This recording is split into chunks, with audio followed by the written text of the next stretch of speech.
السلام علیکم. کیسے ہیں آپ سب لوگ؟ امید ہے کہ آپ سب ٹھیک ہوں گے اور خیریت سے ہوں گے.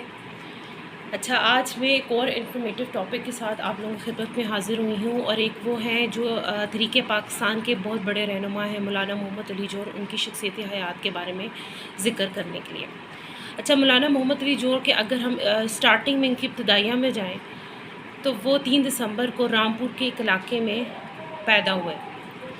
ٹھیک ہے، جو ہندوستان کا علاقہ تھا رامپور، ادھر پیدا ہوئے. ٹھیک ہے، ان کے جو فادر تھے وہ 2 سال کی عمر میں ان کی ڈیتھ ہو گئی.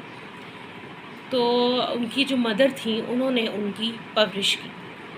اچھا، تو ابتدائی تعلیم ان کو جو دینیاتی تعلیم تھی فارسی کی اور مطلب دین کے بارے میں، وہ گھر سے ہی ملی. اچھا، ان کے بھائی مولانا شوکت علی بھی تھے جو دونوں تحریک پاکستان میں بہت زیادہ سرگرم رہے. اچھا، اب کیا تھا کہ اب زیادہ تعلیم حاصل کرنے کے لیے وہ پھر نیو دہلی کے ایک کالج سے انہوں نے اپنی آگے کی تعلیم حاصل کی، اور وہ بہت زیادہ پڑھائی میں بہت اچھے بھی تھے اور پڑھائی کا ان کو شوق بھی تھا. تو انہوں نے بہت اچھے اضافی نمبروں سے اپنے کالج کی پڑھائی کو مکمل کیا، اور آگے کی پڑھائی یعنی فردر پڑھائی کے لیے وہ انگلینڈ گئے. انہوں نے ادھر ماسٹرز ہسٹری میں کیا. تاریخ سے ان کو بہت لگاؤ تھا.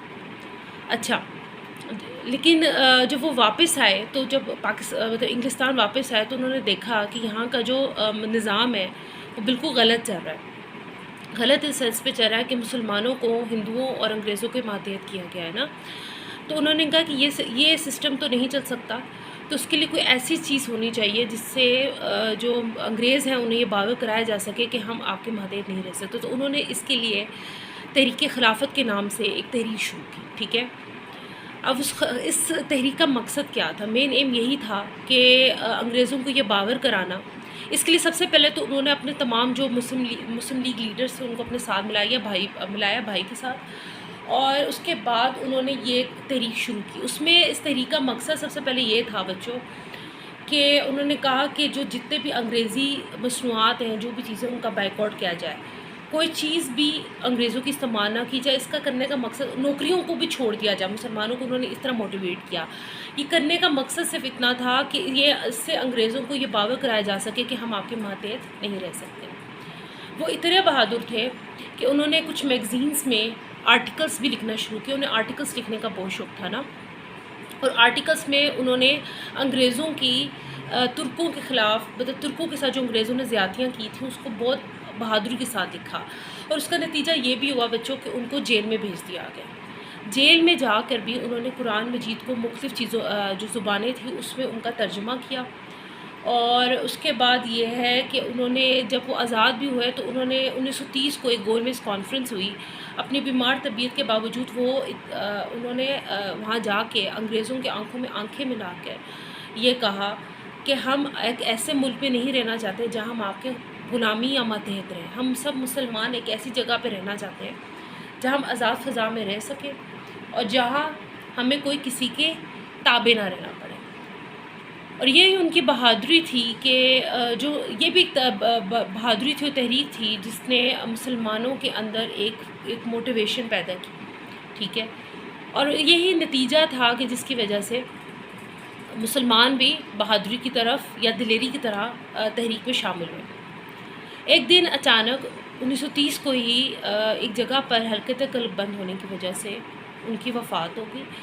اور وہاں کے ایک مولانا تھے، انہوں نے فلسطینی مولانا تھے، ان کے کہنے پہ یا ان کی خواہش کے مطابق ان کو فلسطین کے ہی ایک جگہ پہ دفنایا گیا.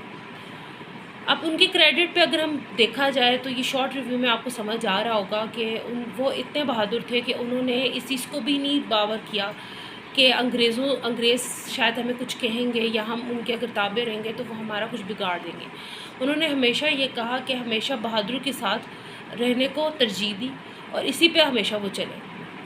تو یہ چیز ان کا تھا. کریڈٹ یہ تھا کہ انہوں نے انگریزی جو غلامی تھی، سرکشی تھی، اس کو کالمز کے تھرو بھی لکھا اور خلافت کے تھرو بھی اس کو بڑھایا اور مسلمانوں کو ملایا، جو طریق خلافت کہلاتی ہے.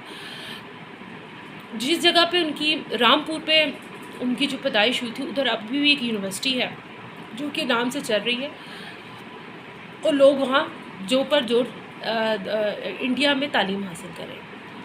وہ نہایت ہی دلیر ایک لیڈر تھے، اگر جیسے سر سید احمد خان تھے، یہ بھی ایک بہت زیادہ بہادر انسان تھے، اور ان کی انہی بہادری اور اسی دلیری کا ایک یہ نتیجہ تھا کہ مسلمانوں کے اندر ایک بہادری پیدا ہوئی تاکہ وہ تحریک پہ بڑھ چڑھ کے حصہ لے سکیں۔ تو یہ میں آپ لوگوں کو شارٹ ریویو میں مولانا محمد علی جوہر کے بارے میں آج بتانا چاہا ہے۔ امید ہے کہ آپ کو یہ چیز سمجھ آئی ہوگی اور پتہ چلا ہوگا کہ اس تحریک پہ انہوں نے کتنا حصہ لیا اور کتنا اس پہ آگے بڑھے، ٹھیک ہے۔ تو امید ہے آپ لوگوں کو سمجھ آیا گا۔ کوئی چیز اگر سمجھ نہیں آتی تو کائنڈلی مجھے بتائیں، کمنٹ کریں اور مجھے لائک اینڈ سبسکرائب ضرور کریں، ٹھیک ہے۔ شکریہ بہت بہت۔